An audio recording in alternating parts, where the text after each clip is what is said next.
mi corazón. E si riempiono gli occhi con le onde del mare. Ogni volta che va male ne dobbiamo parlare. Ed io vorrei fare. Assalamualaikum warahmatullahi wabarakatuh. Perkenalkan, nama saya Bidan Nazma dengan NIM 24500 31086 dan rekan saya. Mela Sintawinata dengan NIM 24500311110. Pada kesempatan kali ini kami akan mempresentasikan hasil struktur baja 2 gedung 5 lantai dengan menggunakan metode LRFD dan bantuan aplikasi SAP 2000. Dan tak lupa lagi saya ucapkan terima kasih kepada dosen mata kuliah struktur baja 2 yaitu Bapak Sumargo dan asisten dosen yang telah membantu menyelesaikan laporan tugas akhir struktur baja kami. Pertama, ini adalah desain sketsa gedung, tampilan 3D, dan tampak sampingnya. Lalu, untuk latar belakangnya, perencanaan gedung 5 lantai ini memanfaatkan struktur baja dengan sistem rangka ductile, eccentric brace frame, atau EBF. Baja dipilih karena memiliki duktilitas dan kekakuan tarik tinggi, sementara sistem bracing eksentrik dioptimalkan untuk menyerap energi gempa melalui elemen link tanpa mengorbankan kekakuan struktur.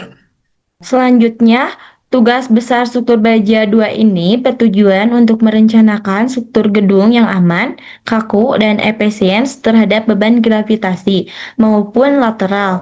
Secara spesifik, studi ini mengevaluasi efektivitas sistem EBF dalam mereduksi simpangan antar lantai, drift, menghitung rasio, kapasitas kekuatan elemen atau balok, kolom, bracing, dan pondasi agar tetap aman di bawah batas 1 serta memberikan pemahaman mendalam mengenai integritas perangkat lunak analisis struktur dalam menyelesaikan kasus teknik sipil.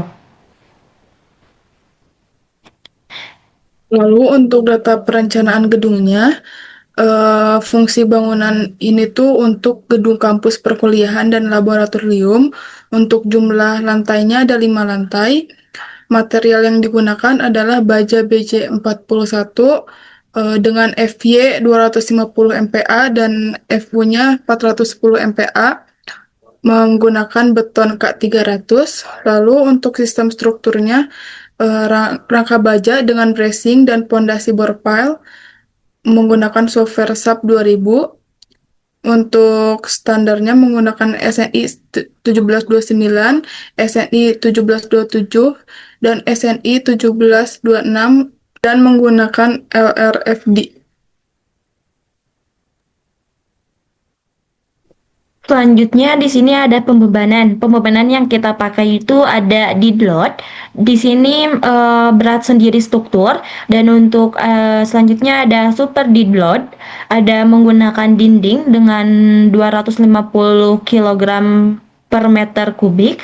Lalu ada plafon menggunakan 18 km kubik dan untuk adukannya ada 42 km per kubik dan untuk selanjutnya ada keramik dengan 50 kg per meter kubik dan untuk di sininya live loadnya kita menggunakan ruang kelas dengan 250 kg per meter kubik dan untuk koridor di sini ada 300 kg meter kubik dan untuk atap ada 100 kg meter kubik dan untuk keramiknya di sini kami menggunakan 50 kg per meter kubik dan untuk weight loadnya di sini kami menggunakan 25 kg per meter kubik. Selanjutnya ada beban gempa di sini kami menggunakan 200 ton per lantai dan untuk selanjutnya ada 100 ton per atap dan untuk berikutnya ada kombinasi beban di sini kami gunakan 1,4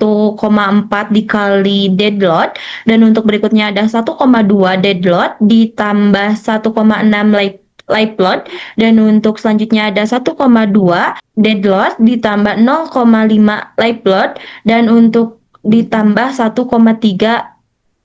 wind load.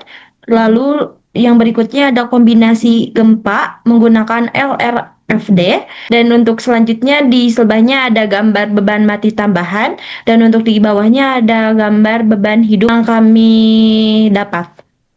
Di sini untuk pemodelan struktur bajanya menggunakan kolom WF dan balok WF.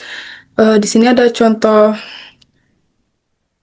profil yang kami gunakan. Di bawah ini ada beberapa profil yang kami gunakan dan king cross, lalu bracing dengan kombinasi A dan C, lalu plat lantai, sleeve, kolom pedestal, pondasi bore file. Lalu material BJ41 diinput sesuai material. Selanjutnya ada analisis gaya dalam kritis. Analisis yang dilakukan untuk memperoleh gaya aksial atau axial force, lalu ada gaya geser, shear force, lalu ada momen lentur, ada torsi atau torsion, lalu ada deformasi, lalu ada reaksi perletakan, lalu yang terakhir ada analisis modal. Hasil analisis digunakan sebagai dasar desain elemen struktur. Untuk yang di sebelahnya ada gaya dalam axial force yang kita dapat, dan untuk di bawahnya ada contoh gaya dalam torsial yang kita dapat.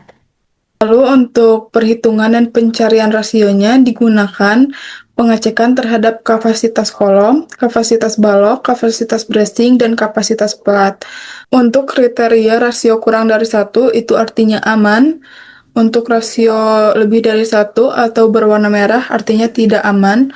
Perhitungan menggunakan metode LRFD sesuai SNI.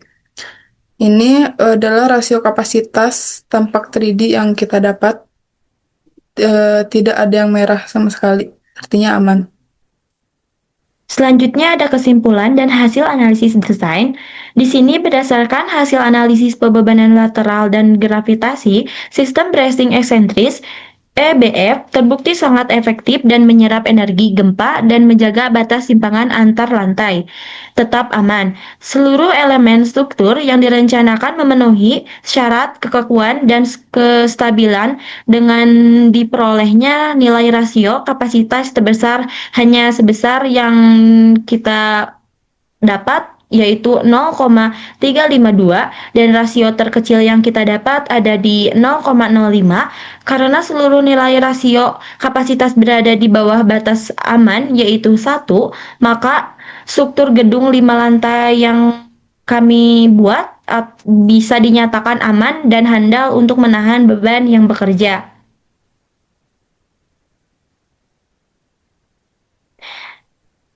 Sebelum ditutup, di sini kami sudah menyiapkan kata-kata atau kata inovasi untuk yang menonton. Boleh ke slide sebelumnya. Kata motivasi saya adalah perencanaan yang kuat adalah kunci keselamatan, dan untuk ketahanan infrastruktur adalah masa depan. Selanjutnya, giliran saya, motivasi saya adalah struktur baja yang baik lahir dari ketelitian, bukan dari kebetulan. Cukup sekian untuk presentasi tugas akhir struktur baja kami. Wassalamualaikum warahmatullahi wabarakatuh. Terima kasih. Dadah. Selamat menyaksikan. And